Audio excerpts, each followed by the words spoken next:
아줌마, 여기가 무슨 시장통인 줄 아세요? 그런 꼴로 면회 오면 아들이 쪽팔린단 말이에요. 딱 그 한마디였습니다. 아들을 보기 위해 2시간 넘는 거리, 도시락 가방을 들고 해군기지까지 달려온 어머니. 하지만 그녀를 맞이한 건 따뜻한 환영이 아니라 군복 입은 병사의 조롱과 눈치, 그리고 갈비찜 냄새난다며 대놓고 비웃는 모멸감이었죠. 그 누가 알았을까요? 그 수수한 셔츠 안에 대한민국 해군 최초 여성 함장의 어깨가 있었다는 사실을. 그날 조롱을 일삼던 조교는 지금 자신이 바다의 전설 앞에서 입을 놀리고 있었다는 걸 전혀 몰랐습니다. 그리고 단 하나의 전화. 그 순간부터 부대는 얼어붙었고 그 병사는 인생 최악의 결말을 마주하게 됩니다. 오늘 모두가 무시했던 그 어머니가 어떻게 해군 전체를 발칵 뒤집어 놓았는지 그 통쾌한 반전의 순간을 함께 확인해 보시죠. 오늘 아침 정혜진은 거울 앞에서 한참을 망설였습니다.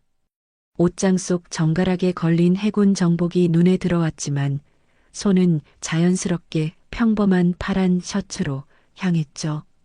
면바지에 운동화까지 신고 나니 그저 평범한 50대 중반의 어머니 모습이었습니다.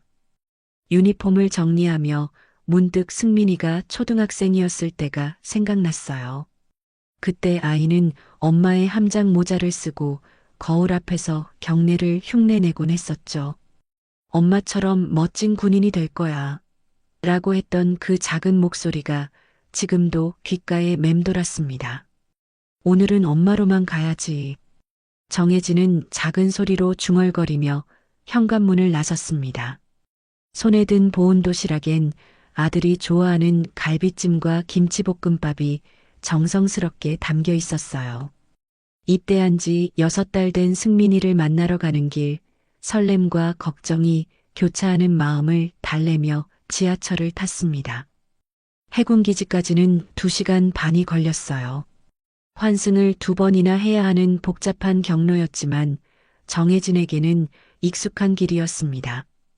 다만 오늘은 조금 다른 기분이었죠.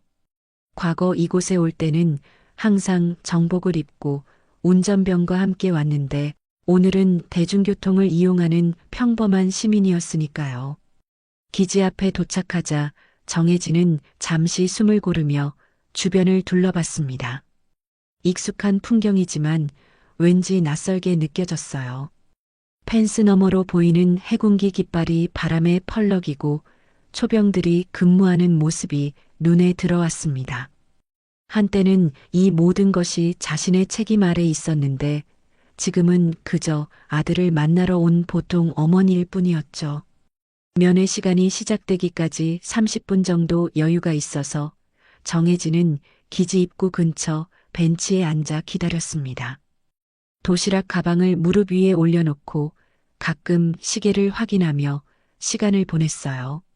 다른 면회객들도 하나둘 모여들기 시작했는데 대부분 자신과 비슷한 연령대의 부모들이었습니다. 승민이가 많이 컸을까?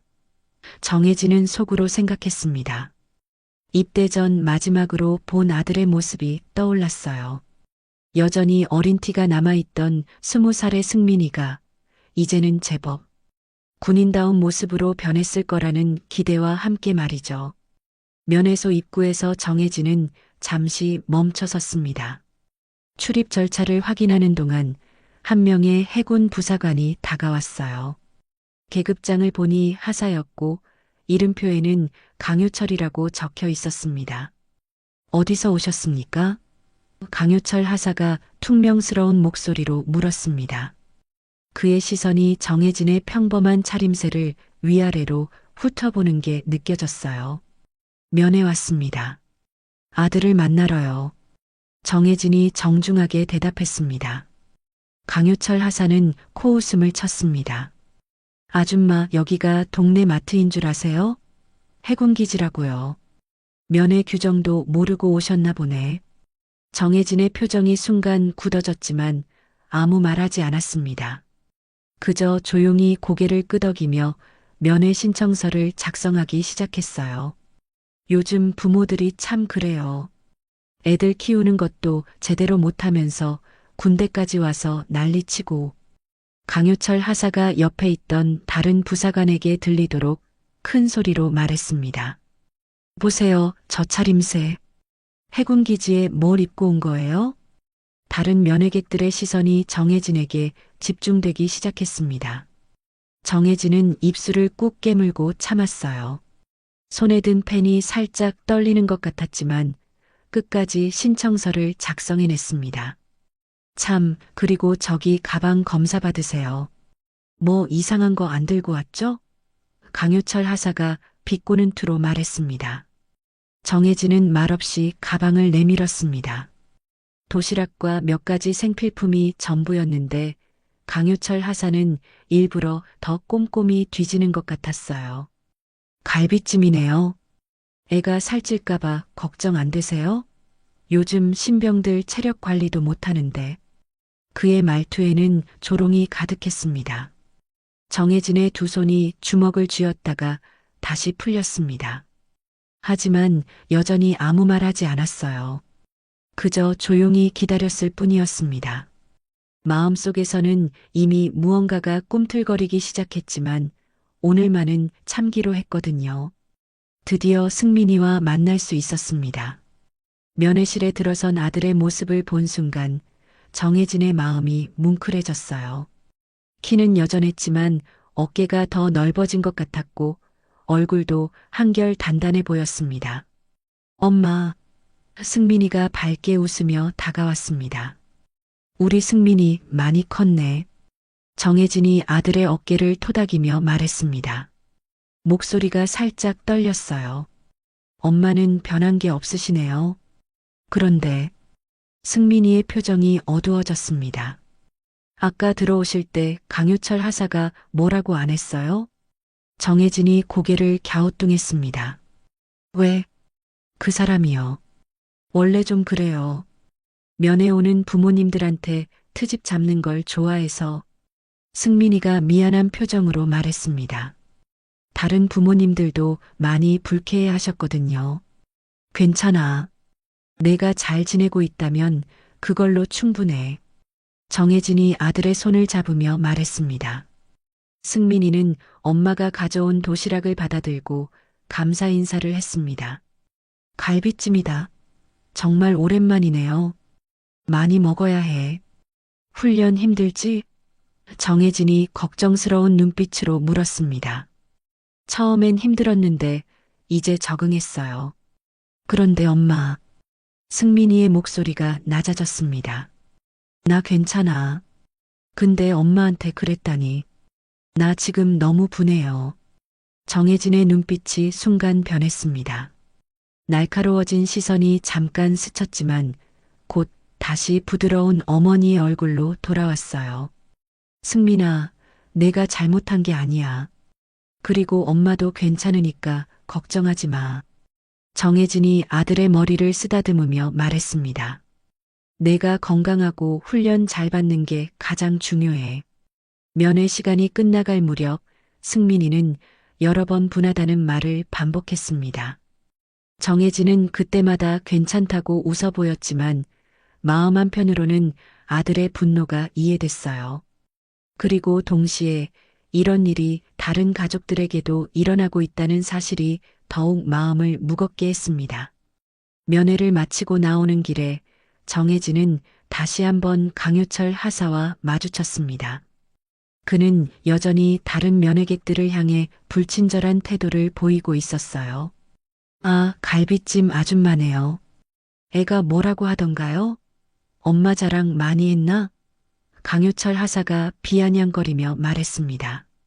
정혜진은 이번에도 대답하지 않고 그냥 지나치려 했습니다. 하지만 강효철 하사는 멈추지 않았어요.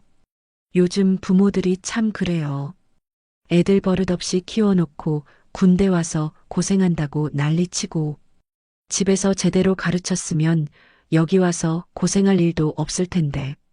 정혜진의 발걸음이 멈췄습니다.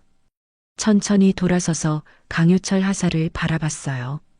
그의 눈빛에는 지금까지 보지 못했던 무언가가 담겨 있었습니다. 하사님, 정혜진이 조용히 말했습니다. 혹시 오늘 근무하시는 모든 과정이 녹화되고 있다는 거 알고 계시죠? 강효철 하사가 순간 당황한 표정을 지었습니다. 뭐라고요?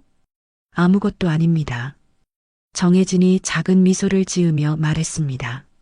수고하세요. 집에 돌아온 정혜진은 곧바로 국방부 홈페이지에 접속했습니다. 민원 게시판을 찾아 차근차근 오늘 겪었던 일을 적기 시작했어요. 단순한 불만이 아니라 구체적인 시간과 장소, 그리고 증언할 수 있는 다른 면회객들의 증언까지 꼼꼼히 정리했습니다. 민원을 접수한 후 정혜진은 휴대폰을 꺼냈습니다. 전화번호부에서 한 이름을 찾아 통화 버튼을 눌렀어요. 여보세요, 창수야? 나야, 정혜진. 오랜만이지? 정혜진의 목소리에는 전과 다른 무게감이 실려 있었습니다. 전화 너머로 놀라는 목소리가 들렸습니다. 함장님, 정말 오랜만입니다. 어떻게 지내셨어요? 잘 지내고 있어. 그런데 하나 부탁할 게 있는데 시간 될 때 만날 수 있을까? 중요한 얘기가 있어서. 물론입니다, 함장님. 언제든지 말씀하세요. 정혜진은 전화를 끊고 창밖을 바라봤습니다. 멀리 바다가 보였어요. 한때 자신이 지휘했던 구축함이 항해했던 그 바다 말이죠. 내일부터는 다시 그 시절의 정혜진으로 돌아가야 할 것 같았습니다. 이틀 후 해군작전 사령부 건물 앞에서 정혜진은 임창수 중령과 만났습니다. 오늘의 정혜진은 사흘 전과 완전히 달랐어요. 단정한 정장 차림에 머리도 깔끔하게 정리했고 걸음걸이부터 다른 사람 같았습니다. 함장님, 정말 오랜만입니다. 임창수 중령이 깊게 인사했습니다. 그런데 무슨 일이시길래? 창수야, 고마워. 바쁜 와중에 시간 내줘서. 정혜진이 악수를 청하며 말했습니다. 사실 좀 심각한 일이 있어서 연락했어. 둘은 근처 조용한 카페로 자리를 옮겼습니다. 정혜진은 지난 이틀간 겪었던 일을 차근차근 설명하기 시작했어요. 승민이 면회를 다녀왔는데 그곳 조교 하나가 정말 선을 넘었어.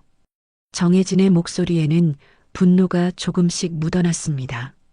단순히 나만 모욕한 거라면 참을 수도 있었는데 다른 면회객들한테도 그런 식이라더군.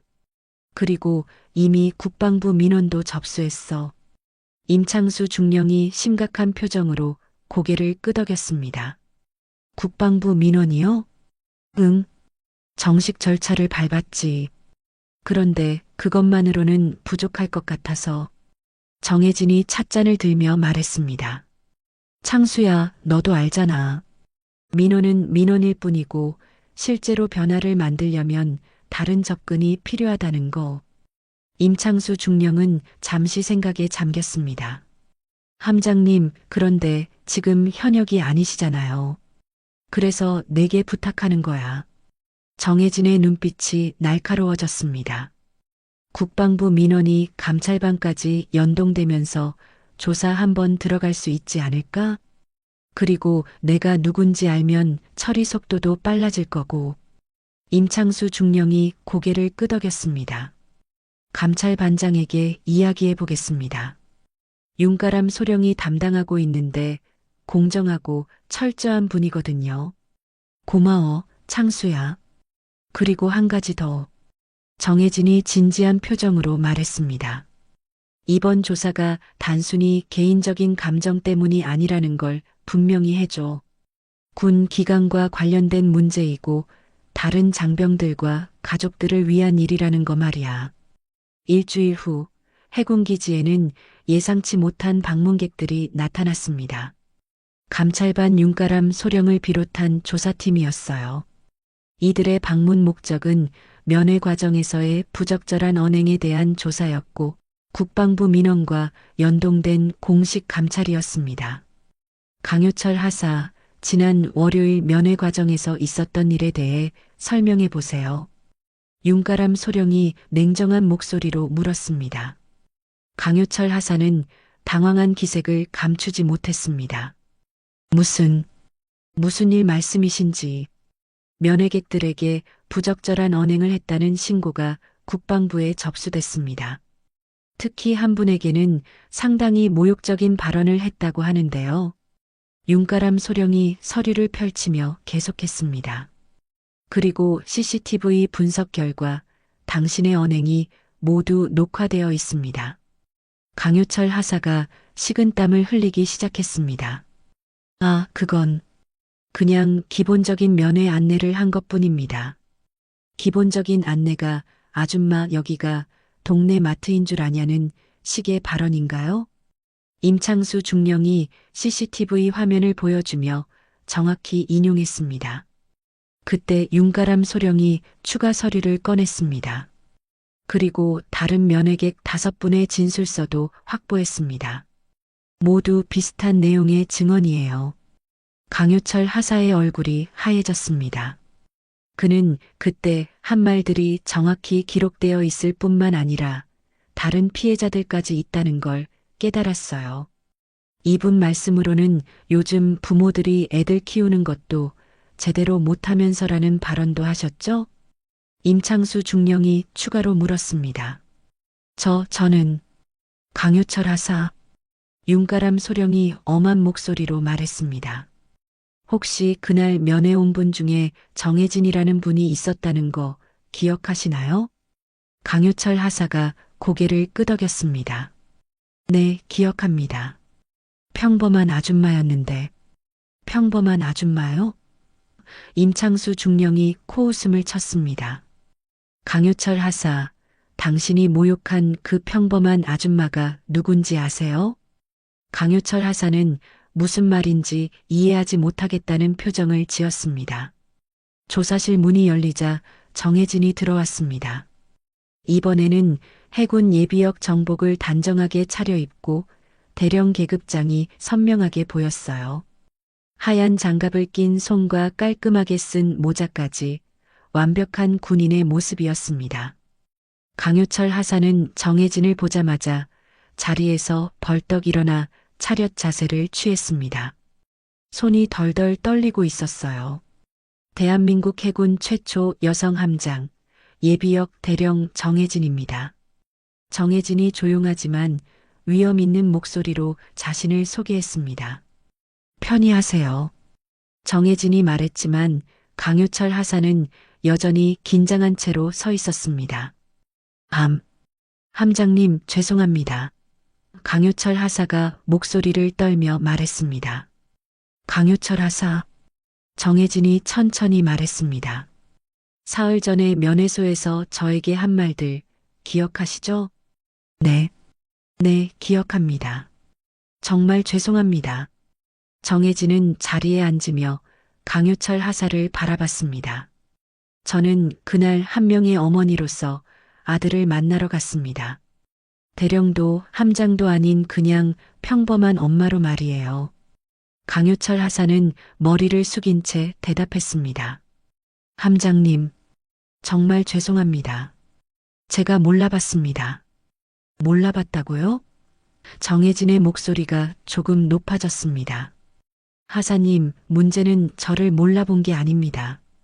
면회 온 모든 부모님들을 그런 식으로 대했다는 거죠. 윤가람 소령이 서류를 펼치며 말했습니다. 강효철 하사, 조사 결과 당신이 다른 면회객들에게도 비슷한 언행을 했다는 증언이 여러 건 나왔습니다. 정혜진이 일어서서 강효철 하사에게 다가갔습니다. 하사님, 제가 만약 그날 정복을 입고 갔다면 어떻게 하셨을까요? 똑같이 아줌마라고 부르셨을까요? 강효철 하사는 대답할 수 없었습니다. 나는 대한민국 해군 최초 여성 함장이었습니다. 정혜진의 목소리에 힘이 실렸습니다. 그리고 오늘은 이 군의 존엄을 지키러 다시 돌아온 사람입니다. 군복을 입은 사람만 군을 지키는 게 아닙니다. 자식을 보내준 부모님들이 없었다면 이 부대도 없습니다. 강효철 하사의 얼굴이 더욱 창백해졌습니다. 하사님, 앞으로는 이런 일이 없기를 바랍니다. 모든 면회객들을 존중해 주세요. 그것이 진정한 군인의 자세입니다. 일주일 후 승민이의 수료식이 있었습니다. 정혜진은 이번에도 평범한 옷차림으로 갔지만 마음가짐은 전과 달랐어요. 이제는 당당했습니다. 수료식장에서 승민이는 다른 동기들과 함께 제복을 입고 거수 경례를 했습니다. 그 모습을 본 정혜진의 눈가가 촉촉해졌어요. 아들이 정말 훌륭한 군인으로 성장한 것 같았습니다. 축하합니다, 어머님. 뒤에서 목소리가 들렸습니다. 돌아보니 부대장인 김태현 대령이 서 있었어요. 감사합니다, 대령님. 정혜진이 인사했습니다. 김태현 대령은 잠시 망설이더니 말했습니다. 함장님, 죄송합니다. 이번 일로 많이 신경 쓰셨을 텐데. 정혜진이 고개를 저었습니다. 아닙니다. 오히려 좋은 기회가 되었던 것 같아요. 우리 승민이도 다른 장병들도 더 좋은 환경에서 복무할 수 있게 되었으니까요. 강효철 하사는 재교육을 받고 있습니다. 앞으로는 이런 일이 없도록 하겠습니다. 김태현 대령이 고개를 숙이며 말했습니다. 수료식이 끝난 후 승민이가 달려왔습니다. 엄마, 수료했어요. 수고했어, 우리 승민이. 정혜진이 아들을 꼭 안았습니다. 엄마, 그런데 강효철 하사가 완전히 달라졌어요. 이제는 면회객들한테도 정말 정중하게 대하고 저희한테도 존댓말 써요. 승민이가 신기한 듯 말했습니다. 정혜진은 미소를 지었습니다. 그래, 다행이네. 엄마가 뭔가 하신 건가요? 승민이가 눈을 반짝이며 물었습니다. 누군가는 나서야 바뀌지. 내가 군에서 배운 건 그거야. 정혜진이 아들의 머리를 쓰다듬으며 말했습니다. 집으로 돌아가는 길, 정혜진은 창밖을 바라보며 생각했습니다. 때로는 조용히 참는 것도 필요하지만 때로는 목소리를 내는 것도 중요하다는 걸 다시 한번 깨달았어요. 특히 다른 사람들을 위해서라면 더욱 그랬습니다. 승민이가 물었습니다. 엄마, 저 이제 진짜 군인 된 거죠? 그렇지. 이제 진짜 시작이야. 정혜진이 대답했습니다. 하지만 엄마는 내가 어떤 모습이든 자랑스러워. 군복을 입든 평범한 옷을 입든 말이야. 승민이는 엄마의 말뜻을 완전히 이해하지는 못했지만 그 따뜻한 마음만은 확실히 느낄 수 있었습니다. 그리고 정혜진도 알고 있었어요. 진정한 존중은 겉모습이 아니라 마음에서 나온다는 것을 말이죠. 버스 창밖으로 해군기지가 멀어져 갔습니다. 저녁 햇살에 물든 바다가 황금빛으로 반짝이고 있었어요. 정혜진은 그 풍경을 바라보며 조용히 미소 지었습니다. 엄마, 승민이가 작은 목소리로 말했습니다. 앞으로도 면회 오실 거죠? 물론이지. 다음에는 또 다른 옷 입고 갈까? 정혜진이 장난스럽게 말했습니다. 아니에요. 엄마는 어떤 옷을 입어도 엄마니까. 승민이가 환하게 웃으며 대답했습니다. 정혜진의 가슴이 따뜻해졌습니다. 결국 가장 중요한 건 사랑이었어요. 계급도, 지위도, 옷차림도 아닌 진심 어린 마음 말이죠. 해가 완전히 질 무렵 모자는 집에 도착했습니다. 정혜진은 현관문을 열며 오늘 하루를 돌아봤어요. 힘들었지만 보람 있는 시간이었습니다. 그리고 무엇보다 아들이 건강하게 자라고 있다는 걸 확인할 수 있어서 다행이었죠. 옷장 앞에 서자 해군 정복이 다시 눈에 들어왔습니다. 정혜진은 잠시 그것을 바라보다가 조심스럽게 만져봤어요. 언제든 다시 입을 준비가 되어 있는 그 옷처럼 자신도 언제든 필요한 곳에 나설 준비가 되어 있다는 걸 느꼈습니다. 그날 밤 정혜진은 깊은 잠에 들었습니다. 꿈속에서 바다가 보였어요. 잔잔하지만 깊고 넓은 바다였습니다. 그리고 그 바다 위를 조용히 항해하는 함선이 있었죠. 바다는 다시 잔잔해졌고 그 함장은 말없이 떠났습니다. 하지만 그녀가 남긴 파도는 지금도 해군기지 안을 조용히 흔들고 있습니다. 한편의 이야기 그리고 여러분의 마음속에 남을 여운 사는 게 사연이더라. 다음 이야기로 돌아오겠습니다.